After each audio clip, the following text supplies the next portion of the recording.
So I was trying to find a cup, and I'm visiting my favorite Jewish gift shop in Manhattan, Broadway in the 80s. It's been there forever, as long as the Chavurot has been celebrating. It's anything I get for the Chavurot, dreidels, Simchat Torah flags, it's all from there. And so I'm there one day, and I'm in a rush, and I go in, and I'm looking around, trying to find what I need, and all of a sudden, there's a lot of hustle and bustle, and it turns out I'm there at minyan time. And it's very important that somebody needs to say Kaddish, and so it's minyan time. And the store is relatively empty, and so they come up and they say to me, would you stay for minyan?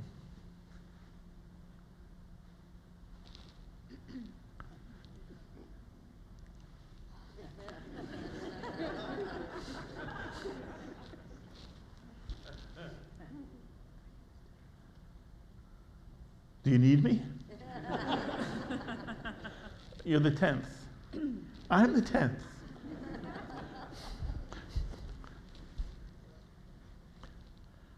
I don't want to stay.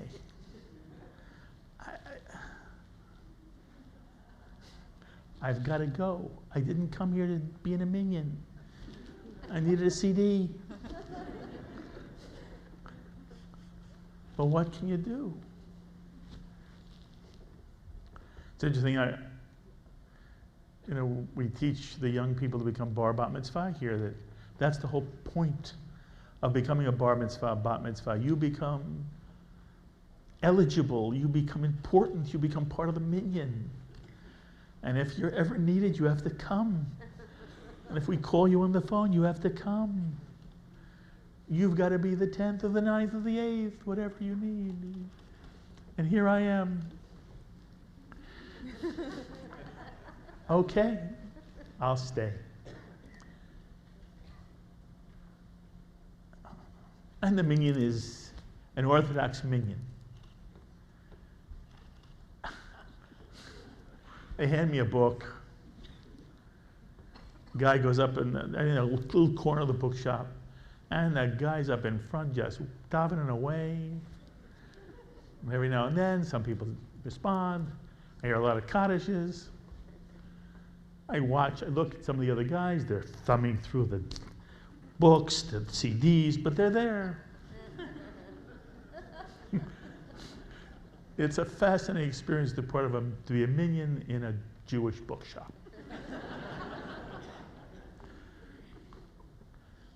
And the truth is, you understand, very often it's Mincha and Shachris. You're doing two services. And still, even though it's two services, it's lickety-split. So the truth is, it doesn't take that long. And it's done.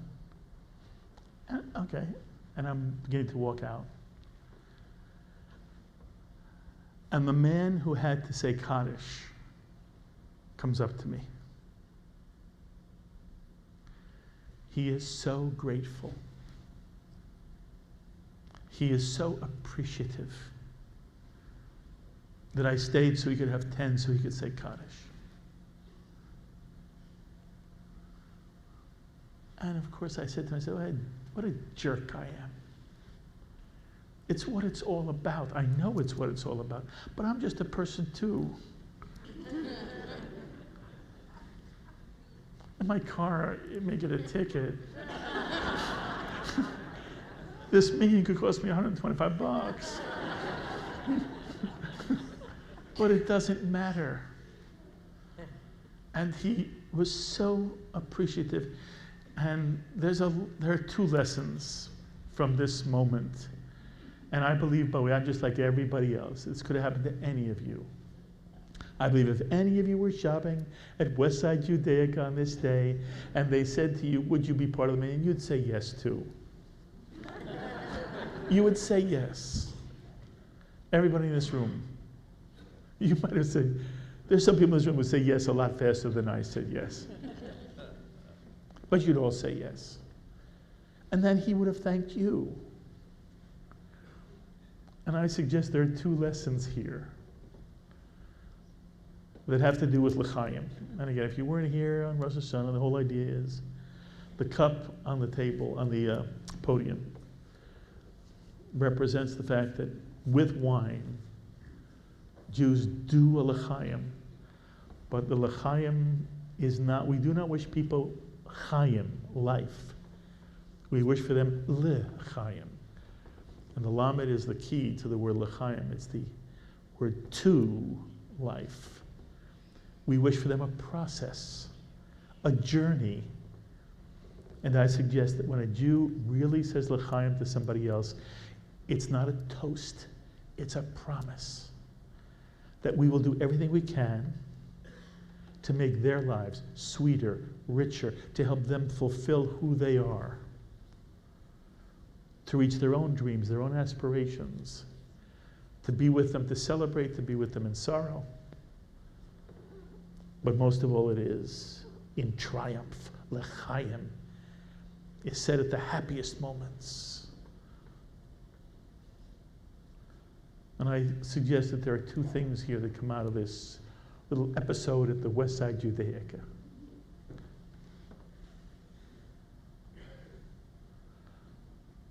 The first is how much what we do mean to other people. And that when it's all said and done, what we want to do in this year gone by is we want to be there. By being there, we give a gift greater than anything money can buy. By being there. And so often, and I believe that what I'm about to say is true, if not for everybody in this room, for many people in this room. So often, we just don't want to go. We've run all week. Then comes an event. And it would be so easy to stay home or to do something that we would consider for ourselves to be leisure activity. And all of a sudden there's a bar mitzvah or a bat mitzvah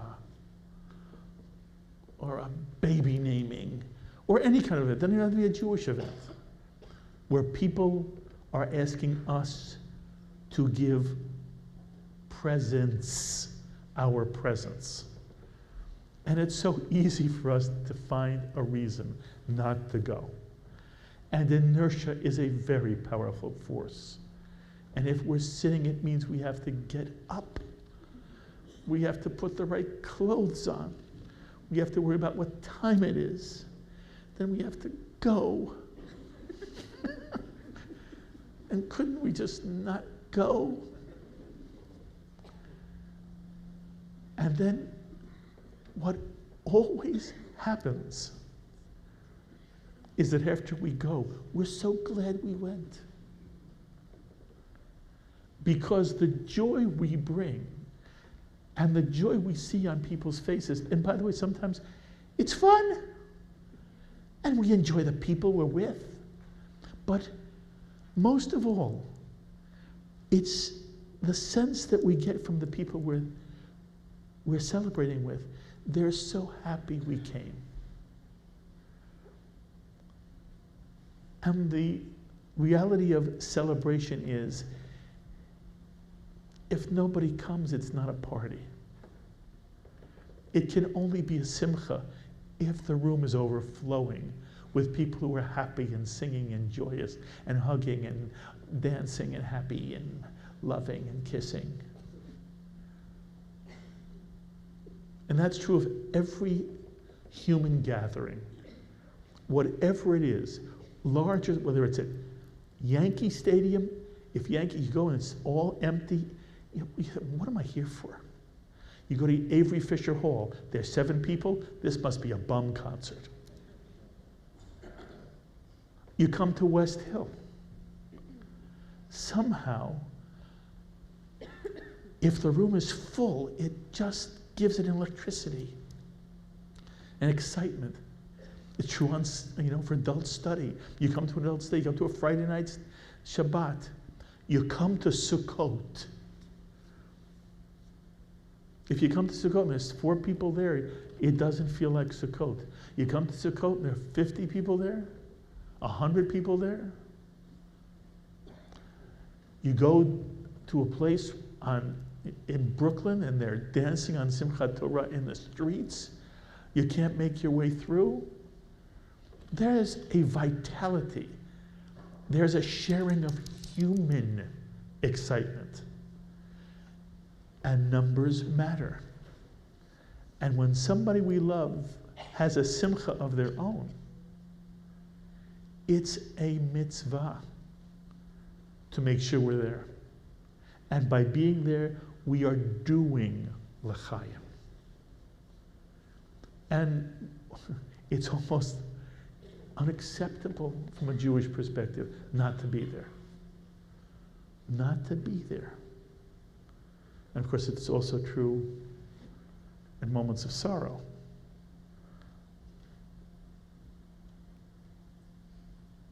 And we've lost people this year, And the question is, do people go to Shiva? The answer is, of course. Yes, but they don't really know me. It doesn't matter.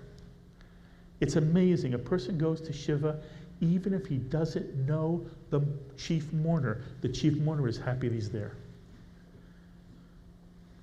It's human presence. We make each other human. Rosh Hashanah celebrates the birthday of the creation of the world and the creation of man. Man in the larger sense of the word. Not male, human being. And the man was called Adam. Adam. It turned into Adam, but it wasn't meant to be Adam. It was Adam from the word Adama. Adama means earth. And this first human being was created from the clay, the dust of the earth that was gathered from the 4 corners of the world with every color. And the Midrash tells us all the colors were put together so that no one race, no one people, no one group could ever claim superiority or exclusivity. And this Adam grows in the Garden of Eden. And it's just beautiful and wonderful. Until finally the Adam says to God in this extraordinary poem, yes, the Garden of Eden is beautiful, but there's one problem. I'm lonely. Who wrote this book? I'm lonely. And by the way, in the Midrash, God says to Adam, how can you be lonely? You have me. Adam says, you're nice too. But you're not enough. It's interesting. In the Jewish tradition, man and God equals lonely. It's got to be person and person. Then you reach out to God. Every year we should remember that powerful triad. I looked for my God and I could not see. I looked for my soul, it eluded me.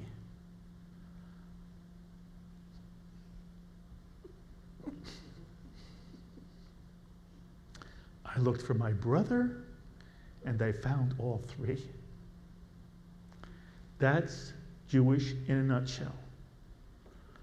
We find ourselves and we find whatever God we feel there is in this universe, in the relationships we have with other people.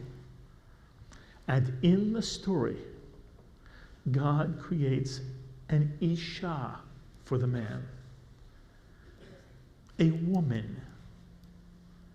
And only then is the Adam called Ish, man.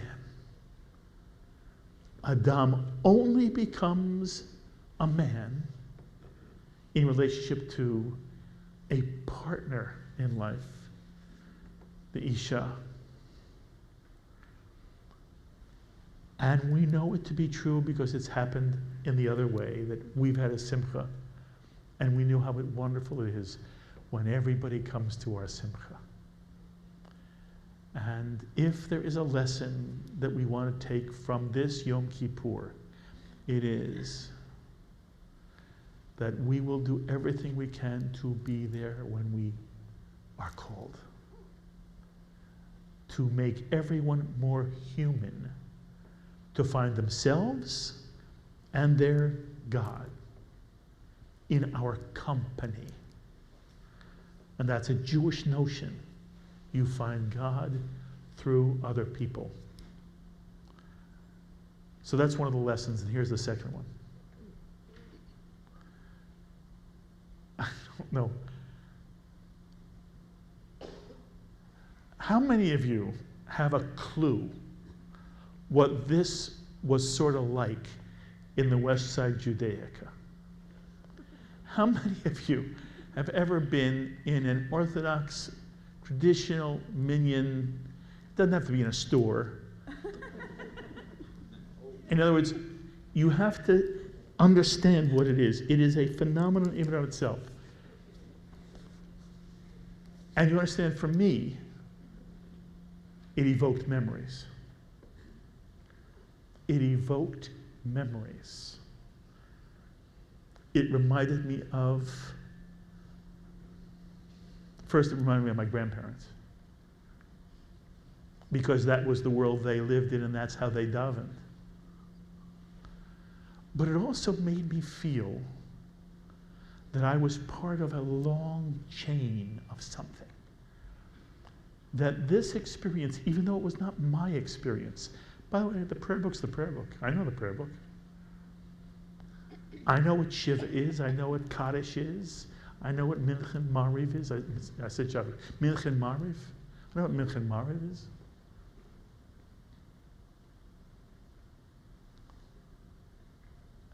And it reminded me of this continuum, which was being played out in a certain way in this corner of the West Side Judaica.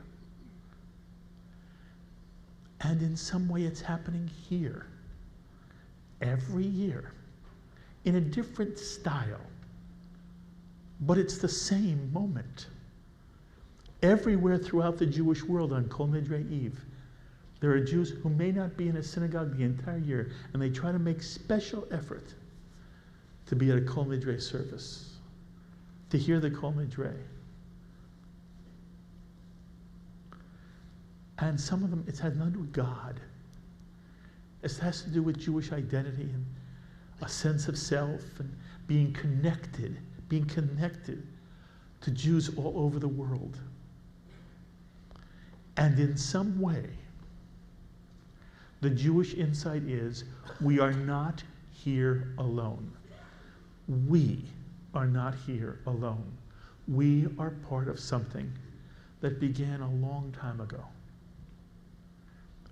And for us personally, it means parents and grandparents and other relatives and wonderful people who we may have known, who no longer walk this earth, but they live on through what we do. And that's Kol Nidre.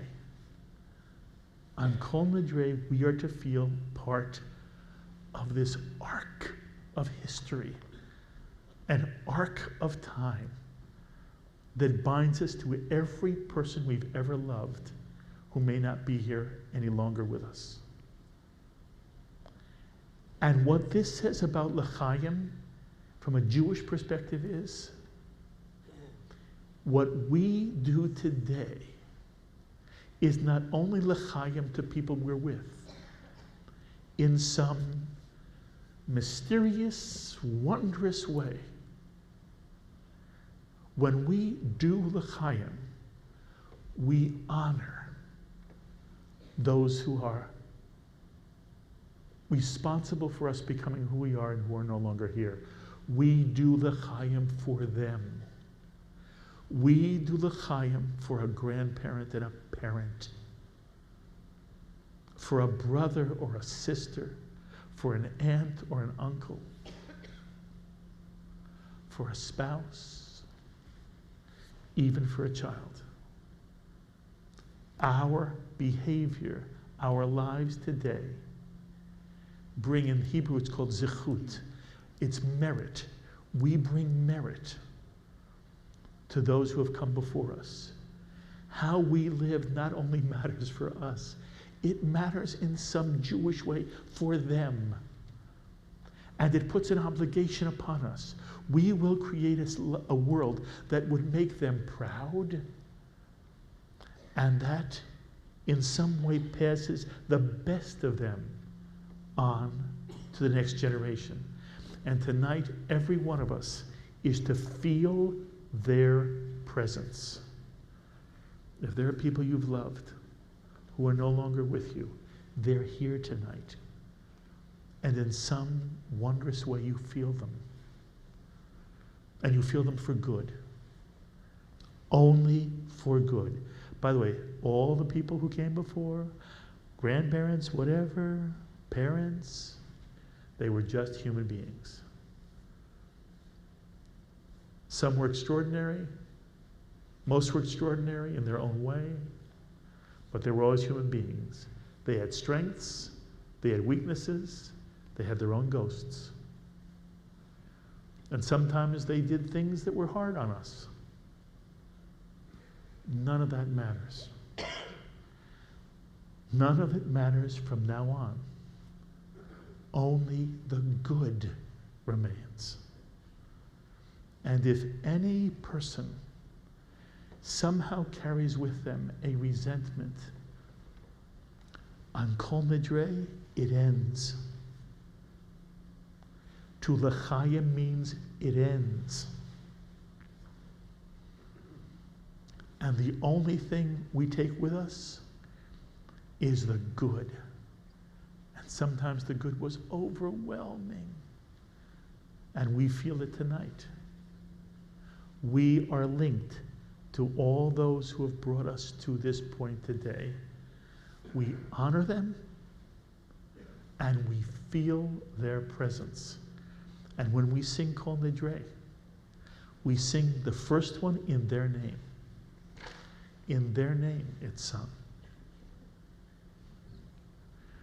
And by honoring them with the way we live, by the values we hold dear, that they espoused, that they taught us, they modeled for us,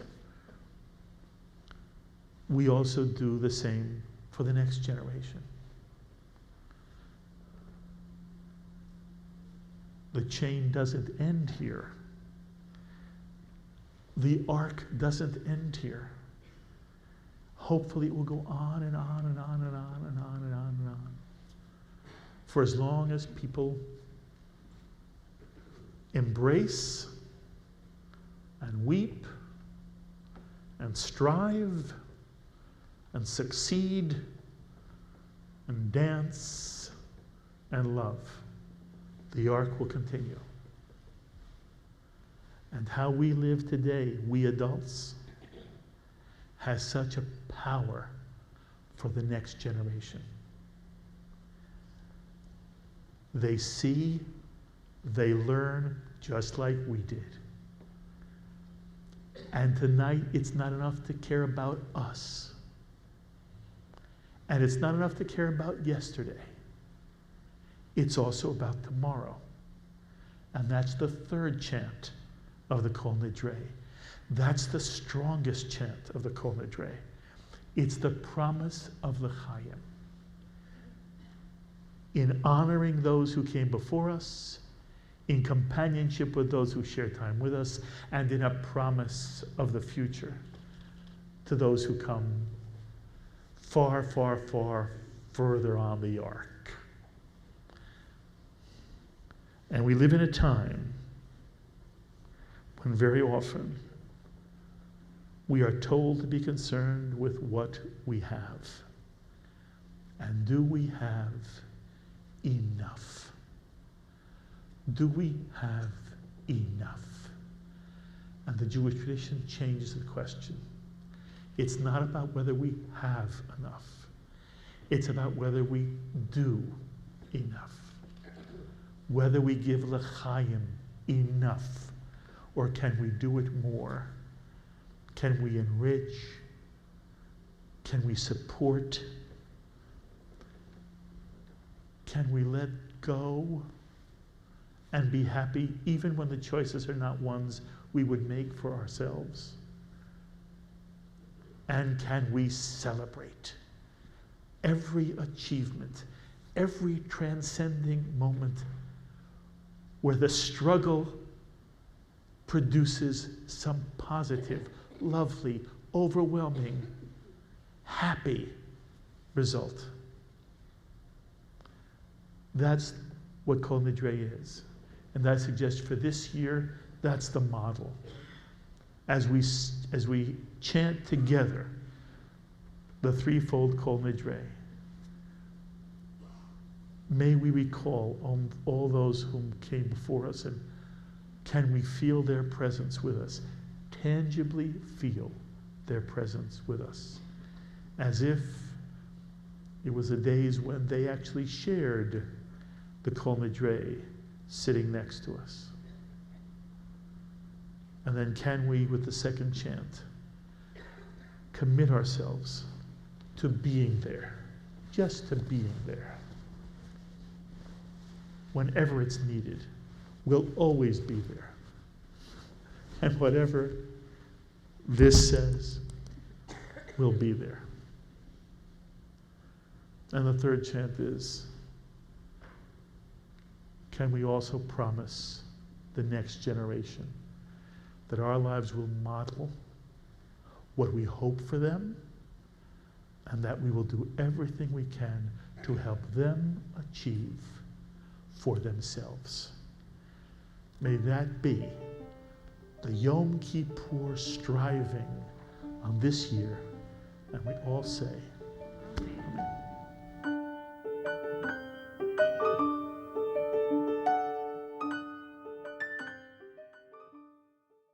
We would be pleased to send a complimentary DVD of this program to anyone who wishes to support Shalom TV on JBS with a tax-deductible gift of $36, double chai or more, to the nonprofit organization Jewish Education in Media. Simply visit the Shalom TV website homepage and click on the Donate button to make a donation by PayPal or your credit card. And please indicate the program for which you would like a DVD. Or you can send your tax-deductible check made out to GEM, P.O. Box 180, Riverdale Station, Bronx, New York, 10471. And again, please remember to indicate which program you would like to receive with our compliments. And we thank you for your kind support.